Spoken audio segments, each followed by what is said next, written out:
હાલમાં સ્પોર્ટ્સ અધ્યાપકો દ્વારા વિરોધ કરવામાં આવ્યો છે. કેસીજીના આઉટસોર્સિંગ ભરતી પરિપત્રનો વિરોધ થઈ રહ્યો છે. પરિપત્ર સામે કાળી પટ્ટી લગાવી અને અધ્યાપકો અત્યારે મેદાને ઉતર્યા છે અને વિરોધ કરી રહ્યા છે. 21,000 પગારના આઉટસોર્સ ભરતીનો તેમના દ્વારા સખત વિરોધ કરાઈ રહ્યો છે. વિદ્યાર્થીઓ અને કર્મચારીઓની કાયમી ભરતીની માંગ તેમના દ્વારા કરવામાં આવી રહી છે. અધ્યાપકોએ પરિપત્ર પરત ખેંચવાની ઉગ્ર માંગ કરી છે.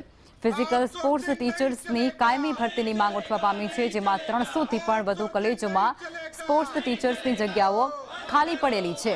અન્ય વિષયોની જેમ ત્યાં પણ ભરતી કરવામાં આવે તેવી અધ્યાપકો દ્વારા માંગ કરાઈ રહી છે. યુનિવર્સિટી આંતર કોલેજ સ્પર્ધા ઉત્સવ વચ્ચે આ વિરોધ પ્રદર્શન કરાઈ રહ્યો છે.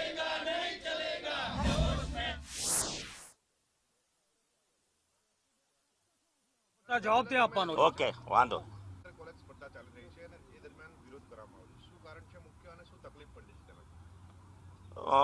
ગુજરાત યુનિવર્સિટીનો 77મો યુવક સ્પોર્ટ્સ રમત ઉત્સવ ચાલી રહ્યો છે.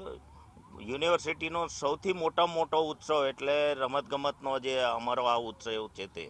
હવે આજે અમે કાળી પટ્ટી ધારણ કરીને એનો વિરોધ કરી રહ્યા છીએ.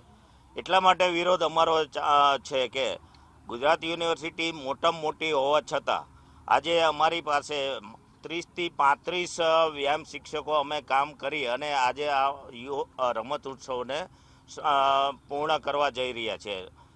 અમારી માંગ એ છે કે હાલમાં કેસીજી તરફથી એક સર્ક્યુલર કરવામાં આવેલો છે અને એ સર્ક્યુલરમાં આઉટસોર્સથી અમારી જે સરકારી કોલેજોમાં ફિઝિકલ એજ્યુકેશન ટીચર્સની જે ભરતી ખાલી જગ્યાઓ જે છે એની માટે આઉટસોર્સથી ભરતી કરવાનો એક પ્રયાસ થઈ રહ્યો છે. એને અમે વખોડી રહ્યા છીએ. યુજીસીના નોર્મ્સ છે. યુજીસીના નોર્મ્સ પ્રમાણે અમારી કાયમી જગ્યાઓ ભરતી થવી જોઈએ.